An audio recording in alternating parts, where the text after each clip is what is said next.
The Washington Wizards are a really big problem for the Utah Jazz, but there might be a solution to the issue. It's next on Locked on Jazz. Bum bum bum bum bum bum bum bum bum bum bum bum bum. You are Locked on Jazz, your daily podcast on the Utah Jazz. Part of the Locked On Podcast Network, your team every day. How are you? I'm David Locke, radio voice of the Utah Jazz, Jazz NBA insider, and this is Locked on Jazz. Today, Kobe Bufkin or Cason Wallace as a choice for the Jazz at 9 are both a good selection because the Washington Wizards are a major problem at 8. Rafael Barlow has his new big board out in the latest edition of Locked on NBA Big Board. It's got some major news stories to it.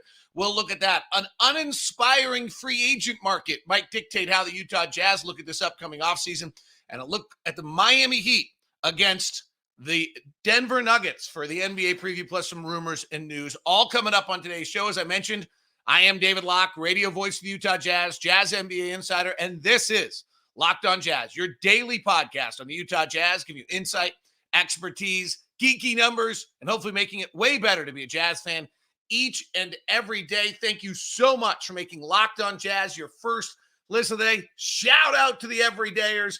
You guys are amazing. Appreciate you so much. You can follow the show on every podcasting app. Just subscribe for free on all of them or on YouTube. And you can join in the comment section in YouTube as well. That bell button on YouTube notifies you every time we send out a show. Everydayers, tomorrow, Ask LOJ edition. So submit your questions via Twitter at DLock09 and pop on there for me with that so that we can get your questions on the show for tomorrow at DLock09 on Twitter. And then because of Tagboard, we can flash them up. So that's why I want you to do it on Twitter. All right. So I'll keep listening to mock drafts and seeing mock drafts, and the Washington Wizards are a massive problem because their point guards are DeLon Wright and Monte Morris, and they're sitting at 8, and they're going to take who they believe is the best point guard. And the Jazz are going to get the second or third choice if point guards are what matters to you. You look at the NBA draft board, obviously number one is going to be Victor Wembanyama. And then we see these different pieces along the way. Charlotte probably doesn't need a point guard. Portland doesn't need a point guard. They're going to get stuck with one. Houston could actually use one. Detroit doesn't need one. Orlando's got 7 of them. Indiana's got Tyrese Halliburton. Like, it's the perfect draft up to that point if you're a Utah Jazz fan and you want a point guard because there's no one who really has the need. LaMelo Ball, Dame Lillard, Houston's funky. They got Porter Jr. I don't think they totally believe in him, but they have paid him. Detroit's got Cade Cunningham and Jalen Ivey. Like, you don't – it's great.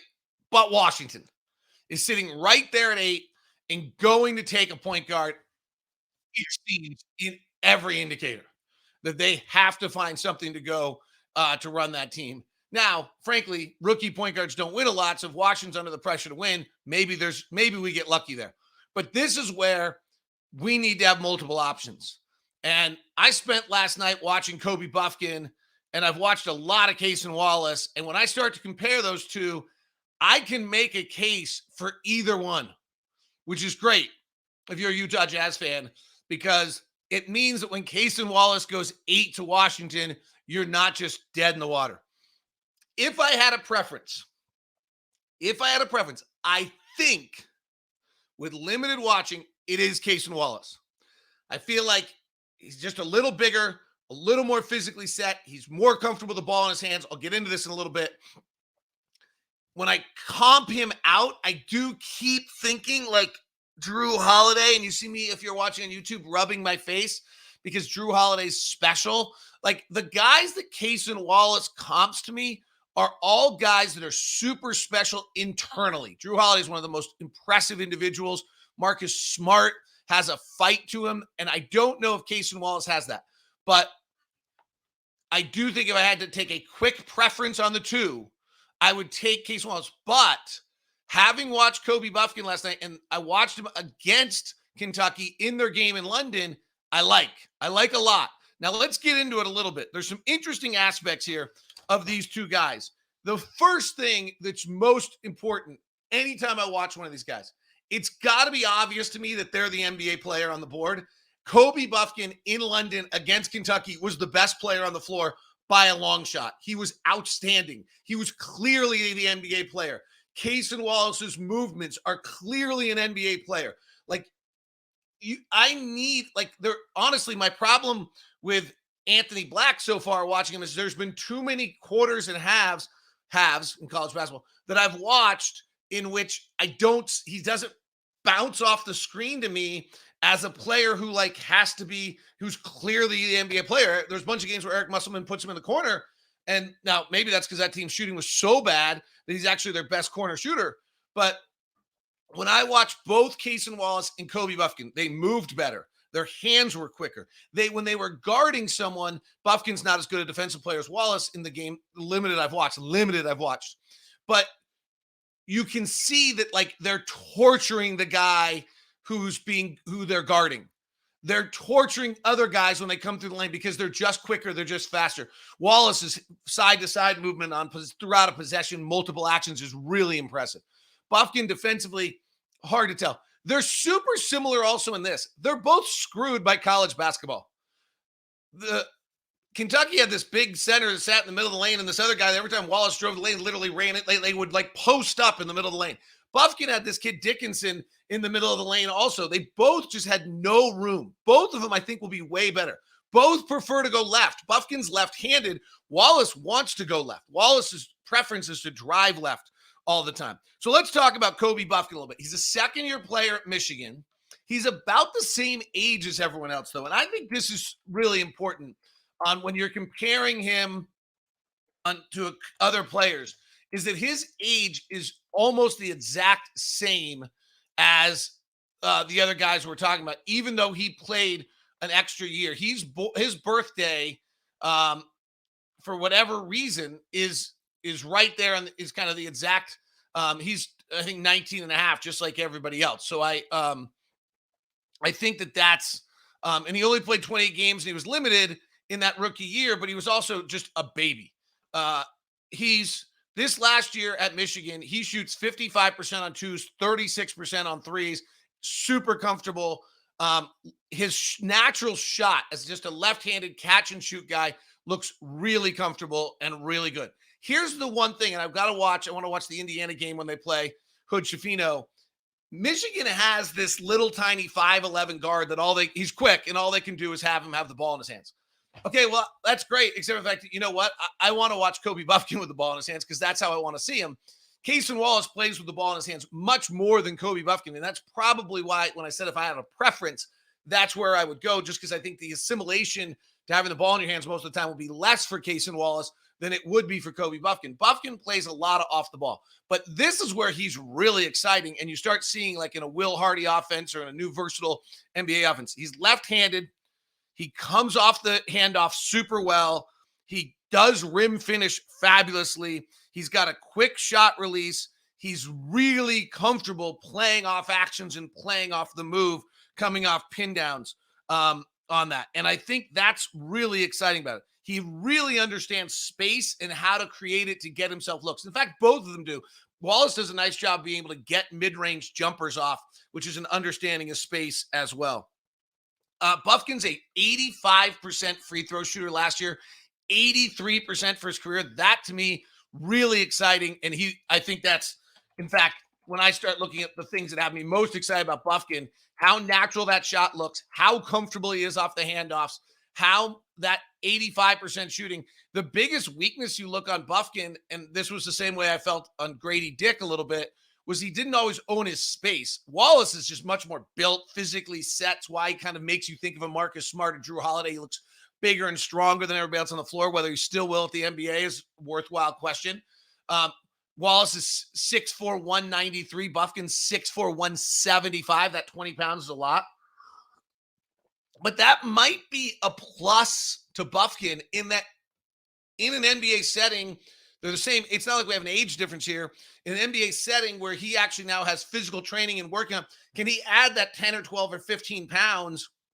And then he actually gains that aspect to his game along the way, where sometimes I get really nervous about the college player who's just stronger than everybody else because he's not going to be stronger than everybody at the next level. Wallace, by the way, on Wallace's free throw shooting, in contrast, is at 76%. It's not bad. This is the good news.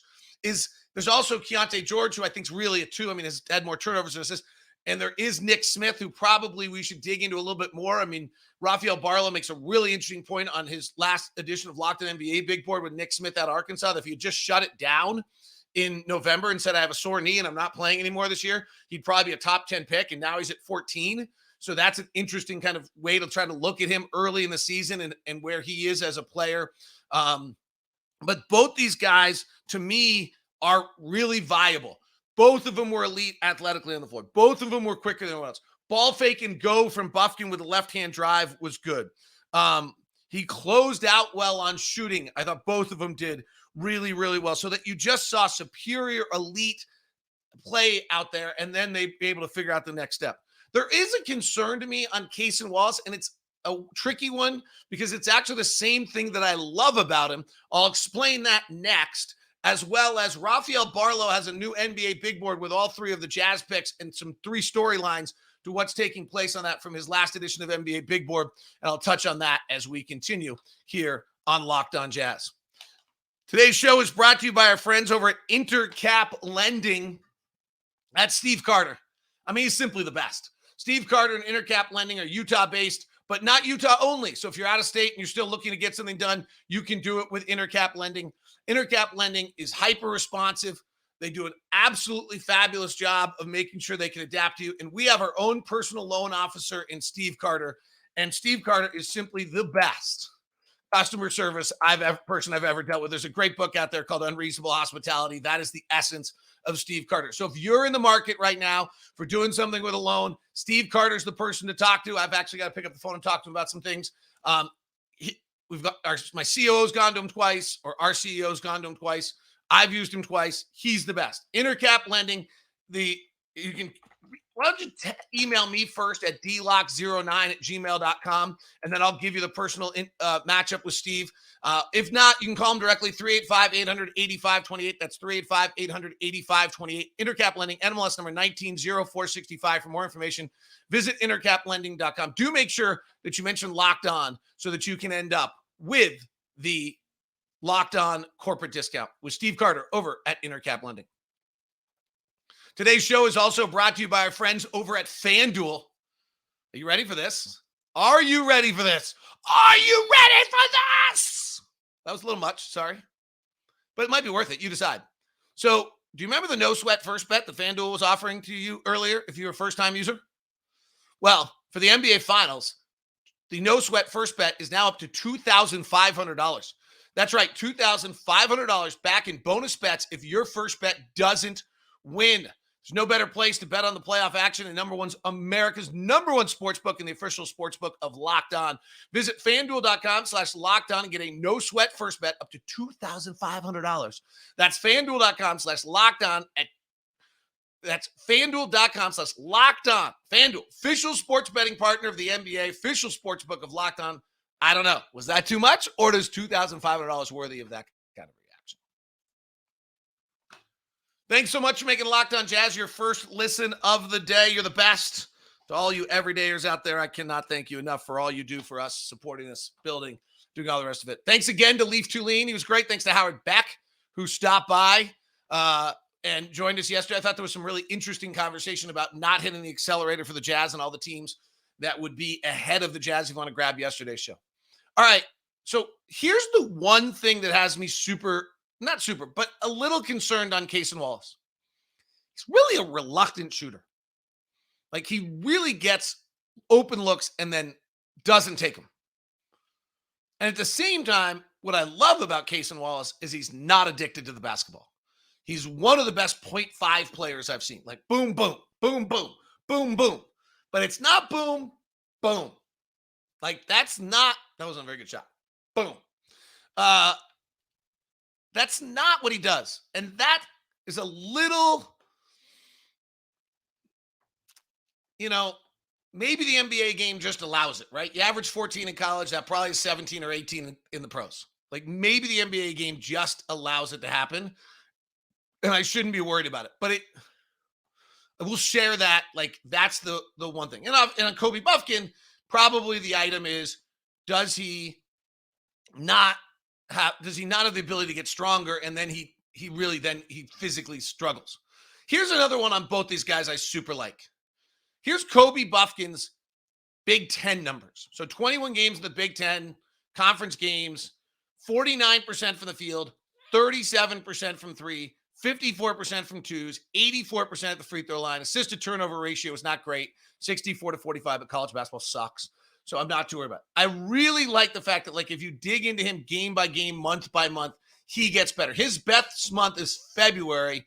Kobe Bufkin shoots 54% in February with a 48% three-point shot.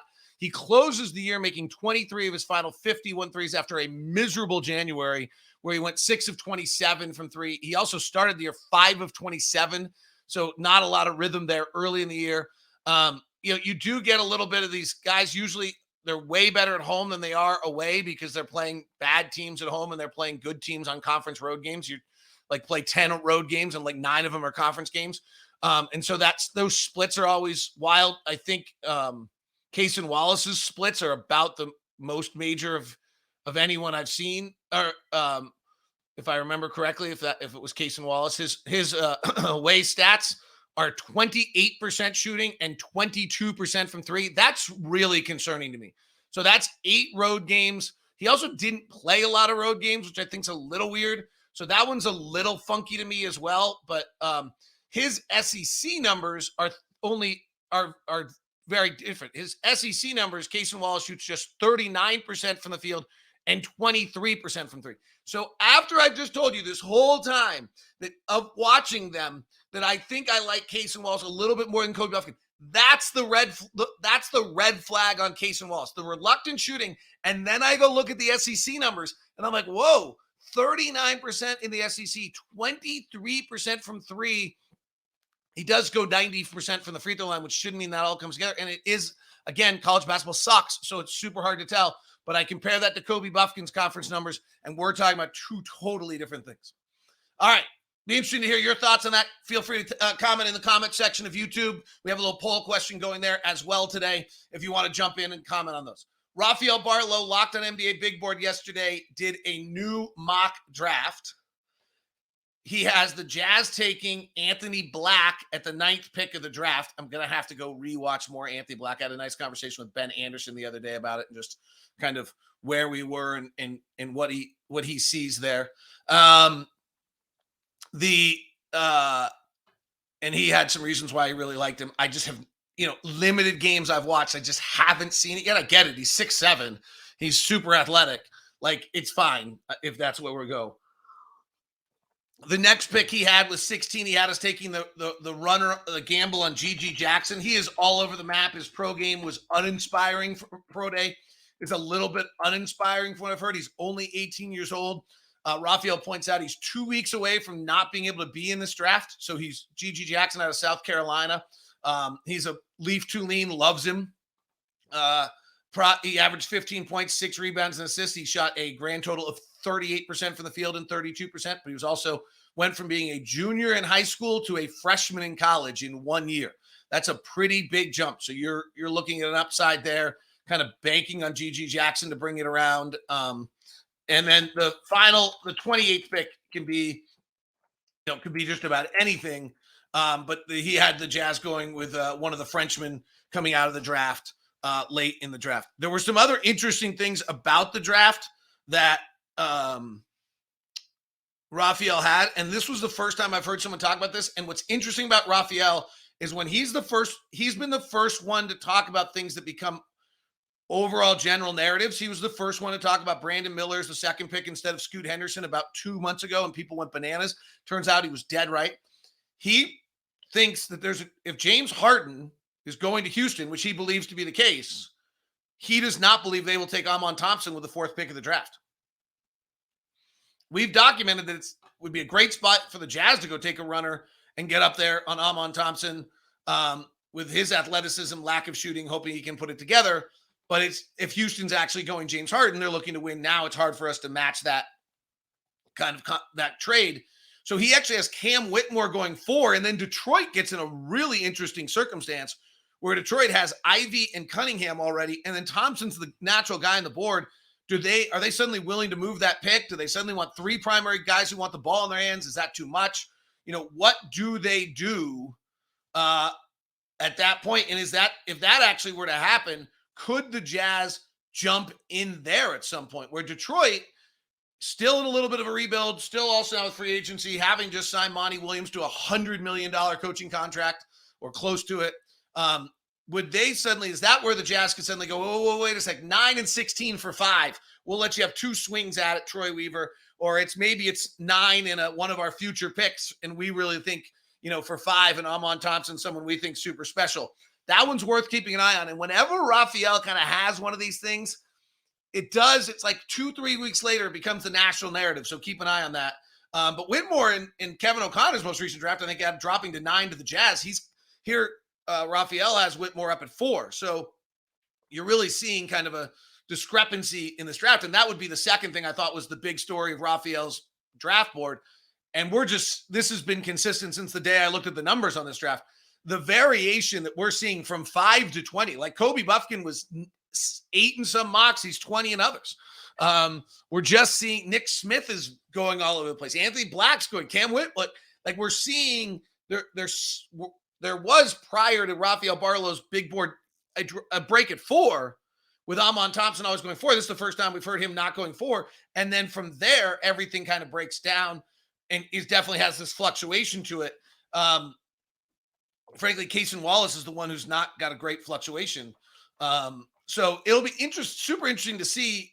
But I do think that that's kind of where we are right now, is this wild movement. And it's going to be eye of the beholder, which is going to make draft night pretty amazing. The other one he had in there, just out of interest, is Derek Lively going 10 to Dallas, which was a big jump on that. So keep an eye whether Raphael has that. I'll have more on that, but go listen to yesterday's edition of Locked On NBA Big Board. I put the link up top for you on that, and you can go grab it. And he just kind of runs through the 30 picks. It's nothing sophisticated, but it's a great show to grab on that. All right, an uninspiring free agent market might be why Howard Beck was right about the Utah Jazz and not hitting the accelerator. We'll hit it next as we continue on Locked On Jazz.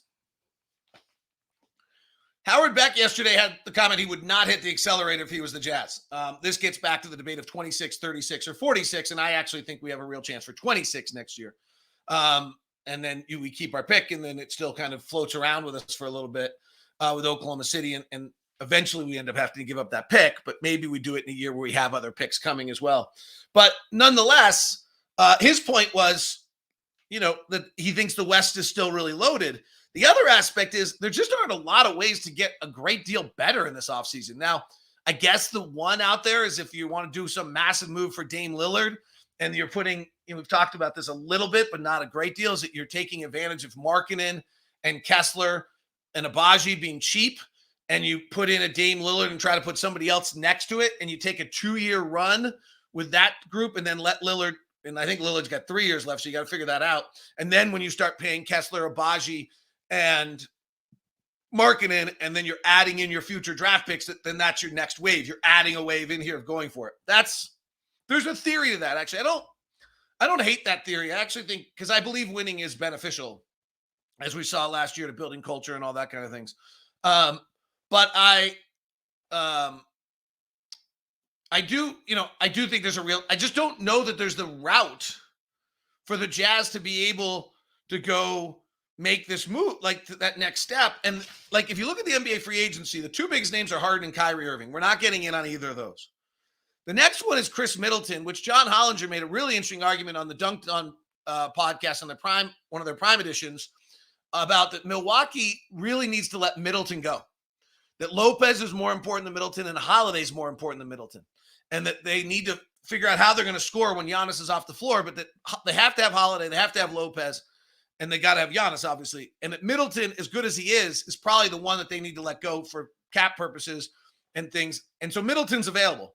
But I don't know that I think Middleton is like the move. Now, maybe we go sign Middleton. You now got Middleton, Markkanen, Kessler, Abaji, and we don't have a point. We'll figure it out.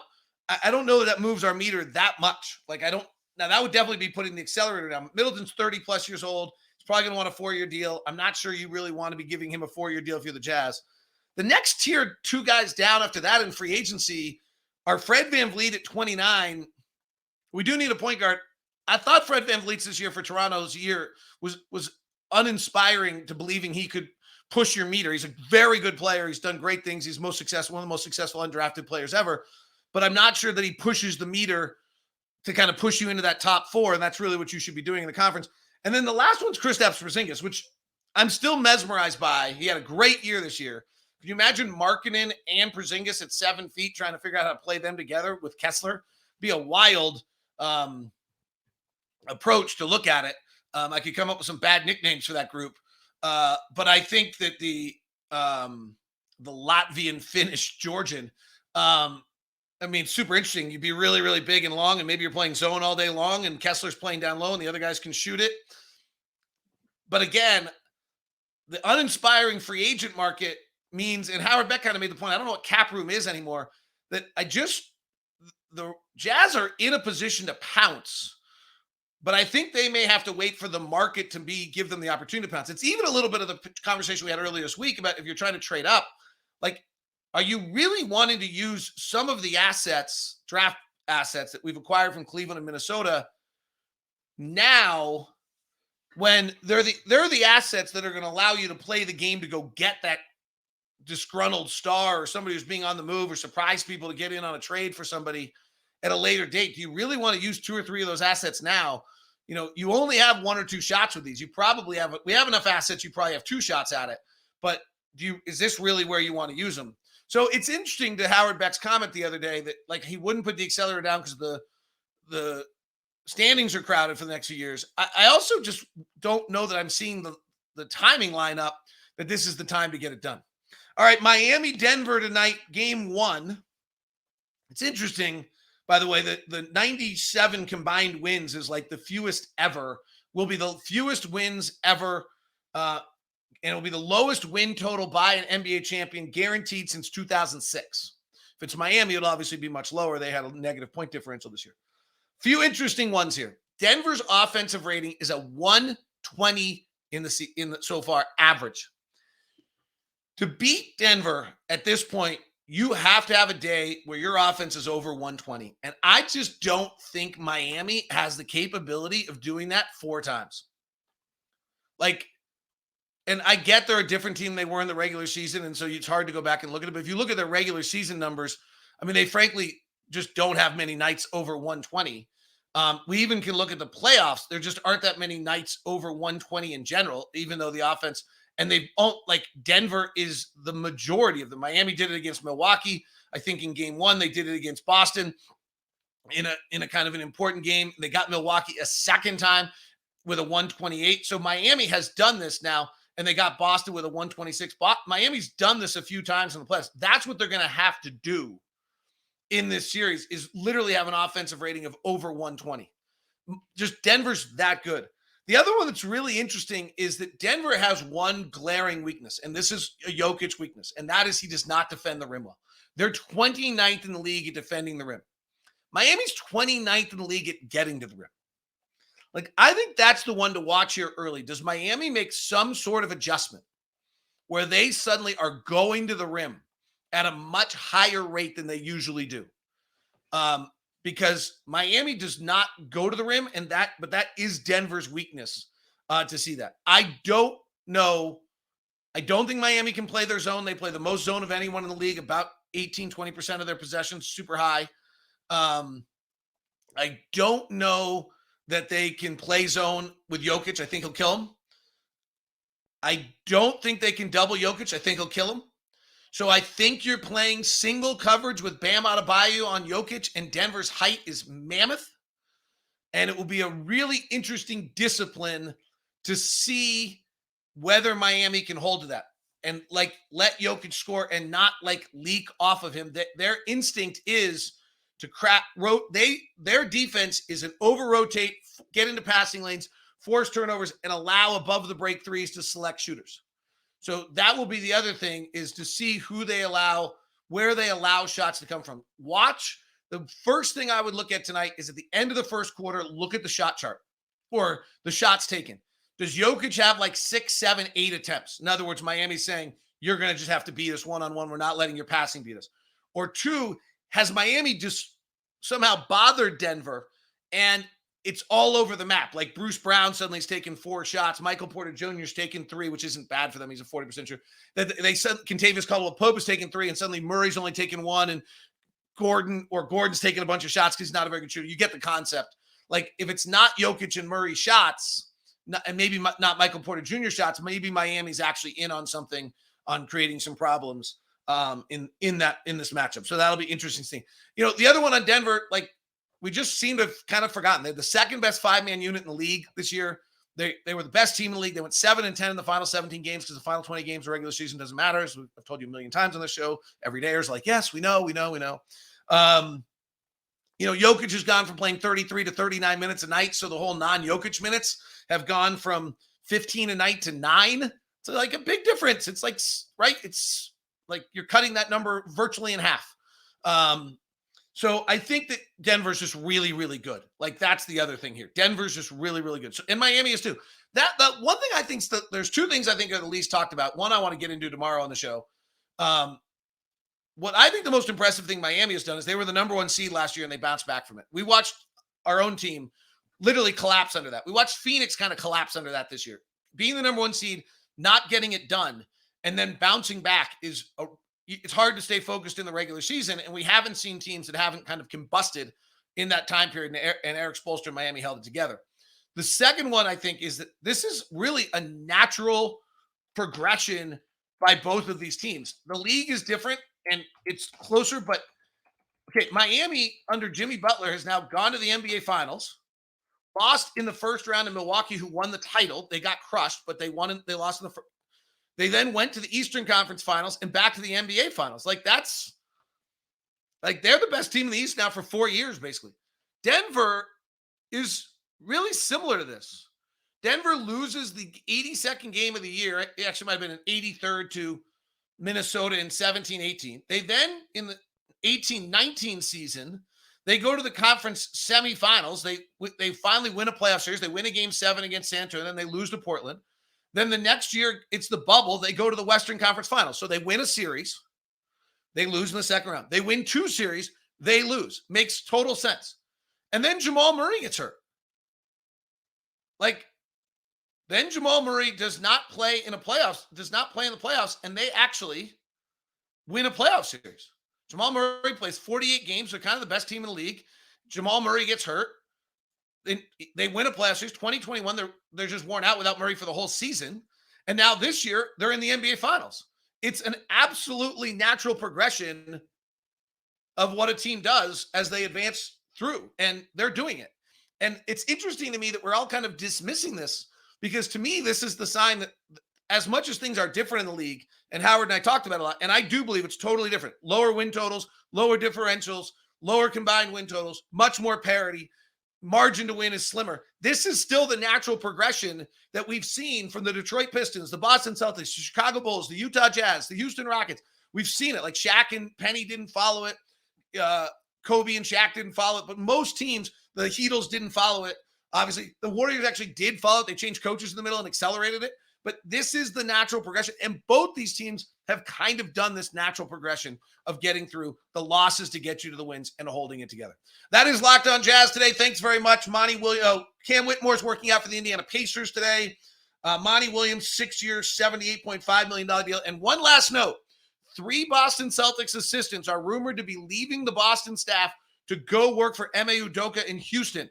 The Jazz staff is a lot of Boston Celtic people. Will any of them get pulled off the Jazz staff as a promotion to go work in Boston for this upcoming season? Could the Jazz lose somebody? We still haven't heard who necessarily is going to Atlanta officially. We heard Igor Kokoshkov, but what other people?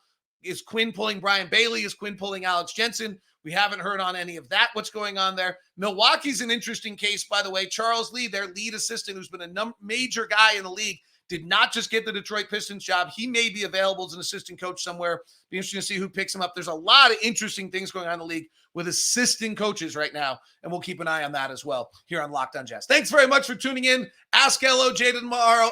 Everydayers, drop me a question on Twitter, DLock09. Thanks so much. Have a great day.